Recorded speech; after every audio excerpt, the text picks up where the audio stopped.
जी, बिल्कुल आप देख सकते हैं कि G24 लाइव न्यूज़ पे हमारे पीछे बैठे हुए इंद्रजीत यादव जी हैं, जो समाजवादी पार्टी के तालुका अध्यक्ष हैं। अब प्रभारी के पद पर कार्यरत रहने और न रहने और रहने की भी कोशिश इनके हाथों में ही है और करते हैं।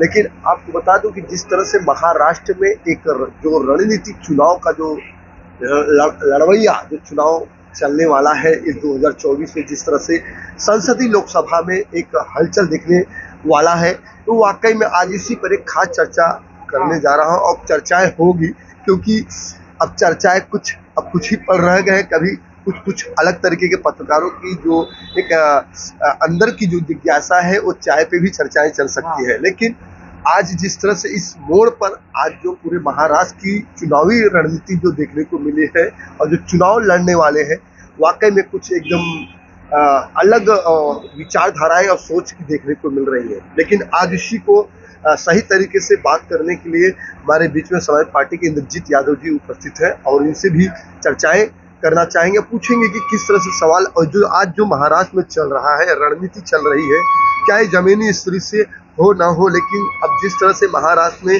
सरकार बदलना और उलट-फेट होना, महाविकास आघाड़ी के आप देख लीजिए हालात कहीं न कहीं खराब हो रहे हैं। ये आप ही बताएंगे, हम नहीं बताएंगे। लेकिन मिलिंद देवरा जी जैसे कांग्रेस के एक बहुत बड़े नेता थे, लेकिन अब वो शिंदे गुट शिवसेना में आ चुके हैं। और कहीं न कहीं देखा गया कि जिस तरह से अशोक चौहान कांग्रेस के आला कमान माने जाते थे, मुख्यमंत्री की पद उनको दी गई थी, एक बहुत बड़ा कार्यभार संभालने को दिया गया था। लेकिन अब चर्चाएं इसी तरह से हल्ला बोल की अलग-अलग चल रही है, जो कहीं न कहीं भारतीय जनता पार्टी का दामन थाम रहा है। क्या इंद्रजीत जी ये सही है? क्या महाविकास आघाड़ी की ताकत जो बनी हुई थी वो कम हो जाएगी अब? देखिए, जब कोई टूट के जाता है तो एक बदलाव तो उसमें मतलब देखने को मिलता है कि ये टूट के चले गए, वो नेता चले गए, लोग चले जाते हैं। मगर यहाँ की जनता जो जागरूक हो गई है। नेता अब सिर्फ अपने अपने स्वार्थ में परेशान है, उनको न देश की पड़ी है न जनता की पड़ी है। नहीं तो अब जो है यहाँ का अगर यहाँ का सिस्टम इतना सही है, सरकार घबराई हुई है, सबको तोड़ने में लगी हुई है कि हम कैसे किसको तोड़ें। अभी देखिए, अभी सब कल तक सरकार बता रही थी कि 70,000 करोड़ का घोटाला है राष्ट्रवादी के क्या नाम, हाँ, अभी कल तक तो यही बीजेपी बोल रही थी कि राष्ट्रवादी के नेता अजीत पवार के ऊपर 70,000 करोड़ का घोटाला है। अब उनके साथ चले गए, उनका घोटाला खत्म हो गया। ठीक है, ऐसे ऐसे ये लोग अपना दिमाग लगा के सबको खींच रहे हैं, जिससे कोई फर्क नहीं पड़ता है। महाराष्ट्र की जनता बहुत जागरूक है, यहाँ पर बीजेपी का कोई चारा गलने वाला है नहीं।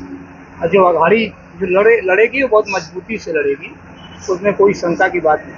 जिस तरह से राहुल गांधी देखा गया है कि भारत जोड़ो यात्रा की पहल निकाली है, क्या वाकई में आम जनता को भारत जोड़ो यात्रा जो न्याय यात्रा है, जिस तरीके का प्रोपोजेंडा हो या चुनावी प्रोपोजेंडा हो, लेकिन क्या आम जनता राहुल गांधी के साथ आ सकती है, ये आप बताएं, क्योंकि आप महाविकास आघाड़ी से जुड़े हुए। क्या है कि माननीय श्री राहुल जी के साथ जनता जुड़ी है।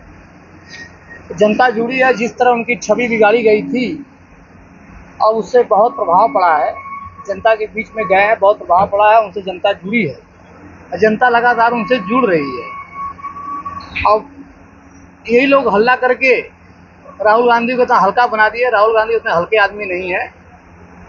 क्या जिस तरह से अब देखा गया कि महाराष्ट्र में जिस तरह से ये चल रहा है, पार्टियां उथल पुथल हो रही है, क्या वाकई में अब अजीत पवार भी आ चुके हैं और बीच में एकनाथ शिंदे सीएम तो ही है और डिप्टी सीएम बना दिए गए देवेंद्र फडणवीस जी, तो क्या ये इसमें भी कुछ राजनीतिक है या कोई नया चेहरा फिर आ सकता है सीएम बनने का महाराष्ट्र में? देखिए, अब तो अघाड़ी जब चुनाव होगा, जब रिजल्ट आएगा तो अघाड़ी की सरकार बनेगी, बीजेपी की तो बनने वाली है नहीं। और दूसरी बात क्या है कि जब सीएम पद पे थे फडणवीस जी, तो उनको तो डिप्टी सीएम बनना ही नहीं चाहिए था। उनके पर अगर देखा जाए तो उनका भी मान मर्यादा को धूमिल किया गया है हमारे नज़रिए से। और अघाड़ी की सरकार यहाँ बनेगी, बीजेपी की। जिस तरह से देखा गया, आपने कहा कि जैसे महाविकास आघाड़ी की सरकार बनेगी, लेकिन मिलिंद देवरा जैसे हस्ती कांग्रेस पार्टी के एक मुरली देवरा जो उनके पिताजी थे, एक बहुत बड़ी हस्ती कांग्रेस को माना जाता था, कि कोई अगर साउथ मुंबई में है तो एक ऐसी शख्सियत है जो कांग्रेस को उठा कर लेके चल सकती। लेकिन अब मुझे लगता है कि क्या वहाँ कमजोर हो चुकी है। अब जाते जाते अशोक चौहान भी चले गए, तो इस पर क्या आपको लगता है, क्या वाकई में अब कांग्रेस और समाजवादी पार्टी की जिस तरह महाविकास अघाड़ी उद्धव गुट शिवसेना की क्या कमजोर देखने को मिली? नहीं, कमजोर नहीं है। आज की डेट में सबसे यहाँ मजबूत शिवसेना का संगठन है। उनका संगठन लड़ाई लड़ता है, और ये लोग जो जा रहे हैं पारा अपना बदल रहे हैं, तो उसमें जो है कि अब उनकी गलती है ना। जाए, जनता समझ गई है, जनता को वोट करना है, वो गए हैं, जनता थोड़ी ना गई है। इंद्र जी, एक सवाल मेरा रह गया है कि जो ईडी की बात आती है, क्या जितने लोग छोड़ के जा रहे हैं क्या ईडी की डर से जा रहे हैं, या उनको खुद का चुनाव का एक बोलते हैं कि एक कुछ लेना है, संसदीय का टिकट लेना है, या विधायकी का टिकट लेना है, या नगर सेवक की टिकट लेना है, उस लालच की वजह से आम जनता को बहलाना चाह रहे हैं? ऐसी बात नहीं है। वो लोग तो विधायक सांसद तो रह चुके हैं, उनको कोई ये बात नहीं है। उनको बस ईडी और सीबीआई की डर से लोग जा रहे हैं, उनसे धमकाया जा रहा है, इसकी वजह से वो लोग जा रहे हैं, और कोई ऐसा कुछ है। क्या लगता है इस बार महाराष्ट्र चुनावी रणनीति जो देखने को मिलेगी, क्या इस बार कुछ डंका बीजेपी का बजने वाला है या महाविकास अघाड़ी का बजने? नहीं, अघाड़ी का ही बजेगा, बीजेपी का तो कहीं कोई चांस नहीं है। लेकिन बीजेपी वाले तो कह रहे हैं कि नहीं, अब महाविकास अघाड़ी का पल्ला पड़ना जो है वो खत्म होने नहीं, वो तो कहेंगे, उनका वो काम है, वो तो कहेंगे। तो कहेंगे नहीं तो कैसे जनता को गुमराह करेंगे? आज तक तो लोग कहते ही आ रहे हैं, गुमराह करते आ रहे हैं। चाणक्य नीति क्या कहती है कि इस बार क्या वाकई में सिटी जो है महाविकास अघाड़ी की बनने वाली है, या सत्ता महाराष्ट्र सीएम कोई बनेगा? कौन बन सकता है अभी कुछ? देखिए, और जब अघाड़ी की सरकार बनेगी तो वही बात क्लियर होगा कि कौन बनेगा। हम तो चाहेंगे कि उद्धव जी बने। उद्धव जी से इतना साफ सुथरा आदमी कोई नहीं है।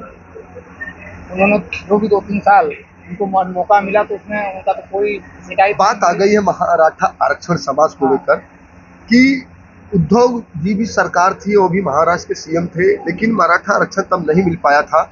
लेकिन अब लोगों, मराठा समाज का कहना है, लोगों का कहना है कि जैसे ही एकनाथ शिंदे सीएम बने तो महाराष्ट्र में आरक्षण मराठा समाज को एक तरफा एकनाथ शिंदे और देवेंद्र फडणवीस और पंतप्रधान नरेंद्र मोदी जी के हाथों द्वारा से इस तरह का एक मिला है मराठा आरक्षण।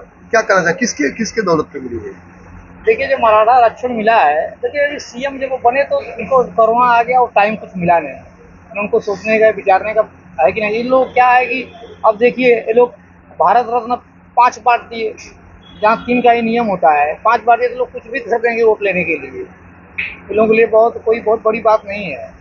क्या जनता अब जाग चुकी है? जनता पूरी तरह जाग चुकी है। कोई नेता इधर चले जाए, कोई पार्टी बदल दे, कोई फर्क नहीं पड़ता। आप लोग सोचते होंगे हम पार्टी बदल दिए तो उनके वोटर आगे, कुछ नहीं। जनता समझ गई, सबके हाथ में मोबाइल है, सब लोग आए दिन देख रहे हैं, कहीं कुछ नहीं होने वाला। बीजेपी तो कहती है कि आम जनता हमारे साथ है। बीजेपी तो कहेगी ना, कहेगी। क्या यूपी में भी समाजवादी पार्टी का झंडा लहरेगा? समाजवादी पार्टी का लहरेगा नहीं, लहर रहा है। तो लोग वहाँ तो योगी आदित्यनाथ का एक बसेरा हो गया है, वहाँ के सीएम बन चुके हैं। लोग कहते हैं बाबा हमेशा के लिए सीएम वही रहेंगे। नहीं, समाजवादी पार्टी अब नहीं हमेशा के लिए तो कोई नहीं यहाँ पर आया है या रहा है। समय का परिवर्तन होता है, हर चीज का परिवर्तन होता है। यही बाबा ही मोदी जी को पटकनी मारेंगे 2024 में, देखना। मतलब इस बार 2024 में भाजपा नहीं आने वाली है? नहीं, बाबा ही पटकनी मारेंगे। लेकिन अभी लोगों का जो भारतीय जनता पार्टी के लीडर्स हैं, नगर सेवक हैं, विधायक हैं, सांसद, उनका तो कहना है कि 2024 में पंतप्रधान नरेंद्र मोदी जी ही आ रहे हैं। अब की बार मोदी सरकार है। 2024 का हो तो मरने के बाद ही बोलते हैं मोदी जी आएंगे, मरने के बाद ही बोलते हैं मोदी जी रहेंगे। उसके लिए आप क्या कर सकते हैं? जी बिल्कुल, आप देख सकते हैं कि हमारे बीच में समाज पार्टी के नेता हैं मुंबई के, इंद्रजीत यादव जी का कहना है कि ये जो चुनावी रणनीति जो प्रोजेंडा है, ये वाकई में आम जनता समझ चुकी है, और आम जनता अब सही तरीके से सही मशीन पर सही जगहों पर वोट करने की कोशिश करेगी। लेकिन अब तो ये रणनीति चुनावी रणनीति है, माहौल है, कुछ जब पल रह जाएंगे, दूध का दूध पानी का पानी, सच्चाई देखने को मिलेगी। लेकिन अब बता दूं, भारतीय जनता पार्टी भी कह रही है कि 2024 में हम पूरी सरकार बहुमत से आएंगे, लेकिन अब आने वाला समय तय करेगा कि सरकार किसकी बनेगी। धनुष धारी यादव की रिपोर्ट।